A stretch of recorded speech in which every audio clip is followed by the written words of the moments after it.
I woke up in a cold sweat, the nightmare still fresh in my mind. It felt so real, like I was still trapped in that horrifying place. I couldn't shake the feeling of dread that clung to me like a shroud. It all started when my friends and I decided to explore an abandoned asylum on the outskirts of town. The stories about the place were legendary, filled with tales of unspeakable horrors that had occurred within its walls. We were thrill seekers, always looking for our next adrenaline rush, and this seemed like the perfect opportunity. As we approached the decaying building, an overwhelming sense of foreboding washed over me. The asylum loomed before us, its broken windows staring like vacant eyes. We hesitated for a moment, but our curiosity got the better of us, and we entered through the shattered front doors. The air inside was stale and suffocating, and the darkness seemed to swallow us whole as we ventured deeper into the asylum's twisted corridors. The walls were adorned with disturbing graffiti, and the remnants of restraints and discarded medical equipment littered the floor.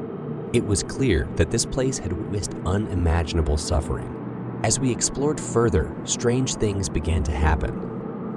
Whispers echoed through the hallways, and the temperature plummeted to bone, chilling levels.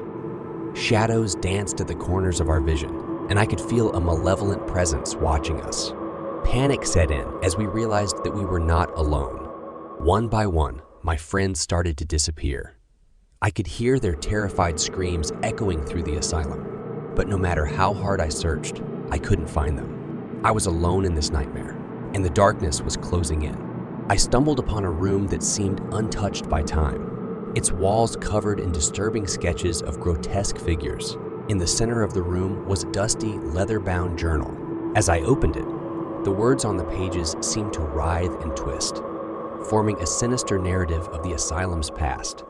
The journal revealed that the asylum's director had conducted horrific experiments on the patients, subjecting them to torturous treatments in the name of science. The patients' suffering and anguish had soaked into the very walls of the building, creating a malevolent force that fed on fear and despair. I realized that I was trapped in a nightmare born of the asylum's dark history, and I needed to find a way out.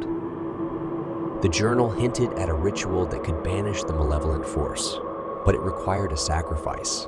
I had no choice but to offer myself as the sacrifice to save my friends and escape this nightmare. As I performed the ritual, the asylum trembled, and the malevolent force roared in fury. I felt its icy grip tighten around me, but I held on, my determination stronger than my fear. In a blinding flash of light, the asylum crumbled around me, and I awoke, gasping for air in my own bed. My friends were safe, and the asylum was nothing but a crumbling ruin in the distance.